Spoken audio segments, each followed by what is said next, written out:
not having advertising to build a brand is actually a fabulous constraint, because it means that you have to do all the things a lot harder with the things that you have, whether it's your packs, whether it's your website, whether it's your events and sampling, whether all the things that you can afford to do, the little things that you yourself and the owners of the business can do. So in the case of packs, we call it packvertising. We use our packs as our best media, and we treat them as if they were advertising media. Dorset Cereal's positioning was all about a company in Dorset doing the right thing, honest, tasty and real, making unadulterated breakfast pleasure that was not like the FMCG mainstream brands, that was really an artisanal product. And so the first thing we said was, the act of advertising is wrong. Well, they said, well, okay, that's interesting, but how are you going to get us to how are you going to get this thing famous? How are you going to get awareness? And how are you going to get trial? We said, well, actually, the first thing we need to do is get back to packvertising and decide, how are we going to use these packs to leap off the shelf. Packs have two jobs to do. You have to get them to shout on shelf or to be seen or to stand out. But then you've got this dilemma of having to say, well, I don't want to have something that's shouting at me on the breakfast table in the morning. So we wanted them to look like they tasted, so that you didn't have to write the flavour on there. You could actually look at it and go, that's berries and cherries. It looks delicious.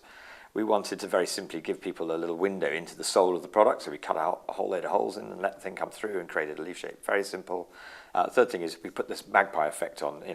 Human nature is still loves shiny jewels, and actually making the logo silver was that simple. Then when we came to the actual size of the box, we didn't put it in a standard size because it stood out, because it was a different shape. And we were lucky enough to have got that space, which we could recede but stood out in. And then when you get it home, there we are sitting on the table, and people are going, actually, I actually almost arrange it so I would end up having it styling my home. It's almost as important as the soft furnishings and the colour of my curtains. We wanted to use our packs to get them to evangelise our products. They were so good, they were so beautiful, that they'd actually have to talk about them. Yeah, so how's Dorset Cereals doing today? It's phenomenally strong. It's grown to, I believe, in excess of 45 million or 40 million pounds as a brand.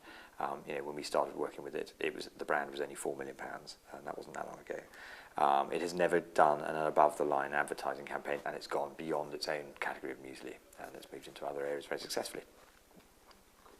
I'm not anti-advertising per se. Advertising is an extraordinarily powerful thing. However, it has traditionally robbed brands or robbed areas and sectors such as packaging and other areas which are in fact more compelling or more relevant and sometimes more powerful.